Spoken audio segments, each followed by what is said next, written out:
on se retrouve aujourd'hui pour une vidéo de présentation du kit d'émaillage de chez Cooks & Klal. Donc ce kit contient une pointe à feu, une spatule, une bruxelle, un support pour émailler nos pièces lors de la chauffe et un trépied. On a aussi des petits éléments en cuivre qu'on va pouvoir venir émailler de plein de formes différentes. On a deux tamis super pratiques pour émailler le contre-émail ou le fond, c'est vraiment génial. Et on a aussi donc l'émail de la marque WG Ball. On a un noir, un rouge, un vert, un bleu foncé et un blanc en opaque. Et en émaux transparent, on a donc le fondant qui va venir en sous-couche pour nos émaux transparents. On a le bleu turquoise, le marron, le bleu foncé et le gris. Et on a aussi donc des morceaux d'émail qui se présentent comme ceci, qu'on va pouvoir soit poser directement sur notre pièce pour venir faire du relief, soit sinon les broyer nous-mêmes pour obtenir de la poudre et les appliquer comme des émaux classiques. Et on a aussi des petits fils. Je vais maintenant vous montrer comment laver l'émail. Donc il est plutôt préconisé de laver les émaux transparents avant de s'en servir pour éviter qu'il y ait des taches sur les couleurs, des taches un peu pâles. Alors là je vais laver le Copper Brown. Donc je mets un peu d'émail dans un bol.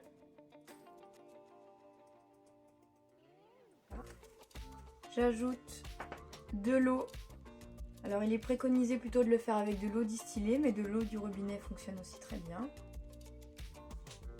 Voilà, je recouvre l'émail d'eau.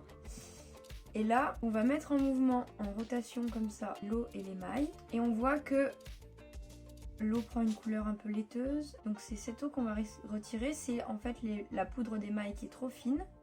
Hop, donc on met en mouvement comme ça. Et on retire l'eau. Voilà, comme ceci. Et on réitère l'opération jusqu'à ce que l'eau soit claire.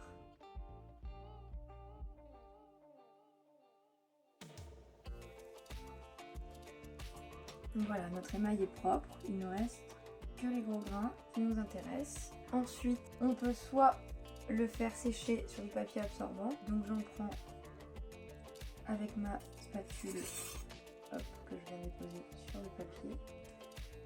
Donc voilà, il séchera tranquillement. Mais je peux aussi, si je veux l'appliquer par exemple au pinceau, récipient, comme ceci.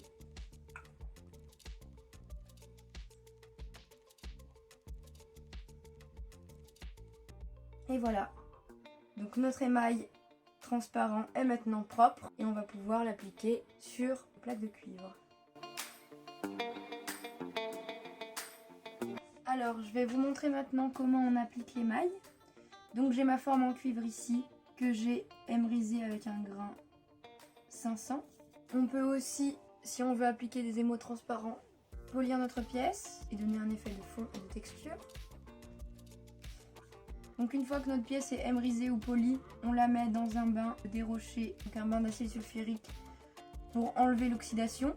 Ensuite on la rince, on la sèche et surtout il faut à ce moment-là ne pas la toucher avec ses doigts pour éviter toute oxydation. Donc là j'ai choisi pour le contre-émail un blanc opaque que je vais appliquer au tamis. Donc je prends de l'émail blanc, je le mets dans mon tamis.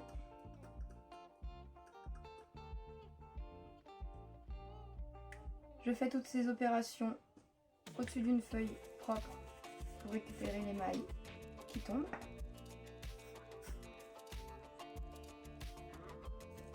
Et je viens ensuite tamiser, donc soit à l'horizontale pour un tamis assez fin.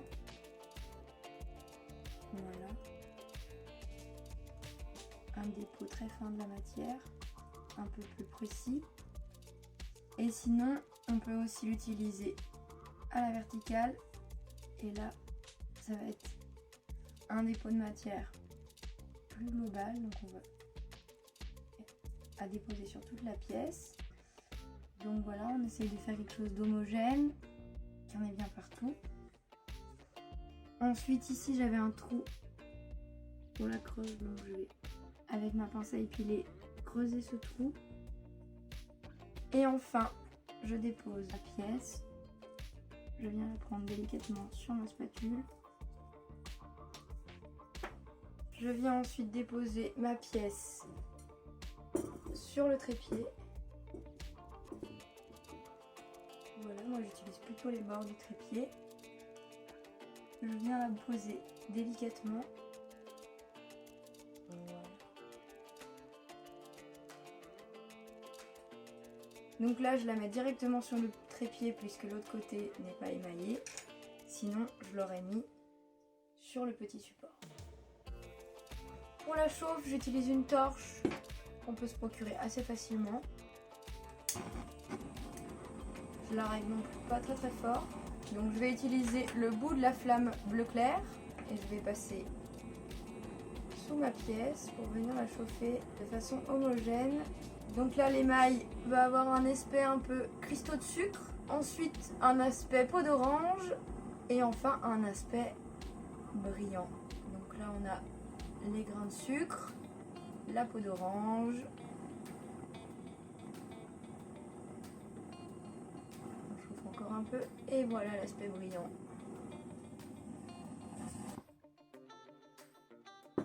Ensuite, on laisse notre pièce refroidir tranquillement. Une fois qu'elle est froide, on peut la manipuler. Donc là, je vous montre l'aspect brillant.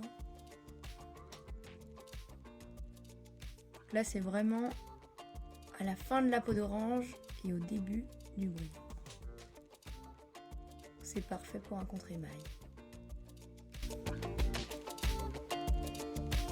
Je vais vous présenter l'application de l'émail à la spatule. Donc ici, mes pièces que j'ai contre-émaillées en blanc. Voilà. Je vais maintenant appliquer du fondant, donc là ce couche pour le transparent, sur mon recto. Donc ça c'est du fondant que j'ai lavé au préalable.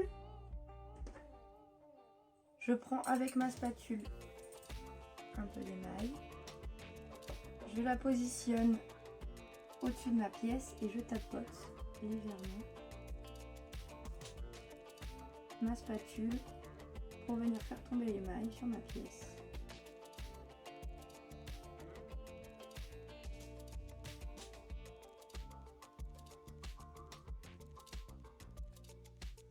Ensuite, je peux venir aplatir un peu l'émail avec le dos de ma spatule. Voilà, pour avoir une couche plus homogène. Je fais pareil sur ma deuxième pièce. Je tapote l'émail au-dessus de ma pièce. Il ne faut pas oublier de retirer l'émail qui est dans le trou.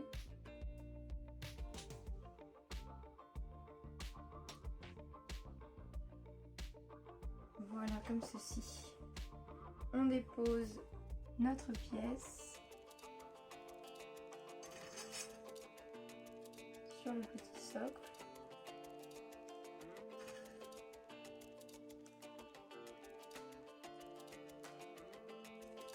Voilà, comme ceci. Je vais maintenant vous présenter la chauffe au four. J'ai mon motif que j'ai émaillé tout à l'heure, que j'ai posé sur son support. Mon four est à bonne température. Je vais maintenant pouvoir enfourner.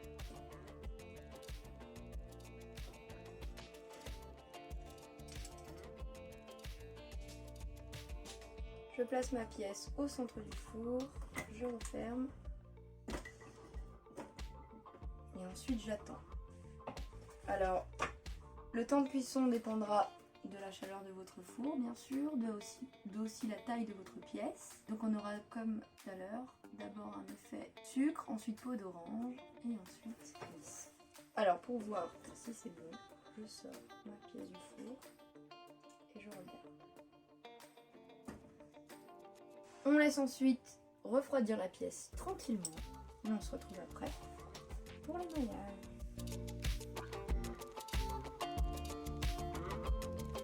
Je vais maintenant vous montrer une méthode d'application de l'émail au pinceau. Donc là, pour cette pièce, j'ai déjà fait un contre-émail au blanc et un émail au fondant. Et là, je vais appliquer donc 2 couleurs, le bronze green et le copper brown que j'ai préalablement lavé avec mon pinceau. Je penche légèrement mon récipient et je prends l'émail qui est juste à fleur d'eau. En fait, l'émail suit toujours l'eau, est toujours attiré par l'eau.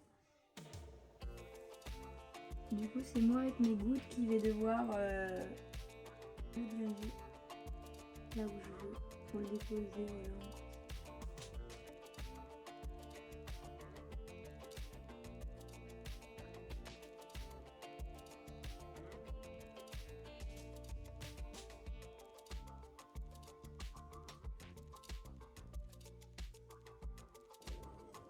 Ensuite, lorsque je change de couleur, je nettoie mon pinceau dans l'eau. Je le sèche sur un papier absorbant pour enlever les quelques grains d'émail qui pourraient rester dans mon pinceau. Et ensuite, je prends ma seconde couleur. Et là, pareil, j'incline légèrement et je prends l'émail qui est à fleur d'eau. Et je viens la déposer donc là où je le désire.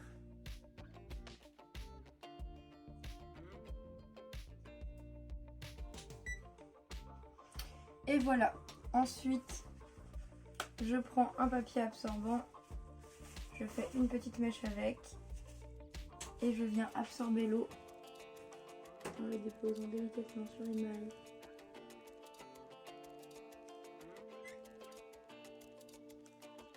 Voilà.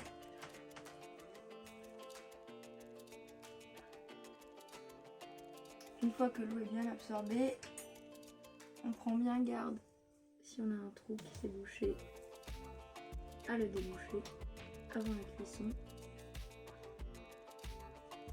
Et voilà, et maintenant on laisse tranquillement sécher la pièce. Et maintenant pour conclure, donc voici les pièces que j'ai émaillées avec le kit de chez Cooks & Klal. Voilà, donc j'ai fait plusieurs essais. Donc moi j'aime beaucoup, vraiment beaucoup, le turquoise et le marron transparent. J'adore voilà, la couleur qu'ils apportent, je trouve qu'ils vont très bien ensemble. J'aime beaucoup du coup l'effet cuivré qu'on arrive toujours à voir dessous. Le seul petit défaut que j'ai trouvé, c'est que du coup avec le trépied et le support, donc quand on réalise juste le contre-émail, il n'y a aucun problème parce qu'on peut vraiment venir chauffer par dessous. Mais ensuite, lorsqu'il est posé sur son support et que du coup on vient émailler le dessus, c'est vrai que c'est un peu compliqué de ne pas brûler en fait l'émail qui est dessous. Donc c'est pour ça que moi je chauffe plutôt le support qui va venir rayonner. Donc c'est vrai que là du coup j'ai des résultats où mon contre-émail est un peu, voilà, un peu noirci. Mais bon, c'est pas vraiment grave pour moi parce que bon, c'est le derrière de la pièce, donc en général ça sera pas visible. Donc c'est pas vraiment un problème. Sinon j'adore la qualité des émaux, j'adore les couleurs qui nous sont proposées dans ce kit. Voilà, je trouve que pour débuter et commencer à prendre l'émail en main, c'est vraiment, y a tout ce qu'il faut, donc c'est vraiment génial. Je vous le recommande à 100%. Je vous souhaite à tous une bonne journée et à bientôt.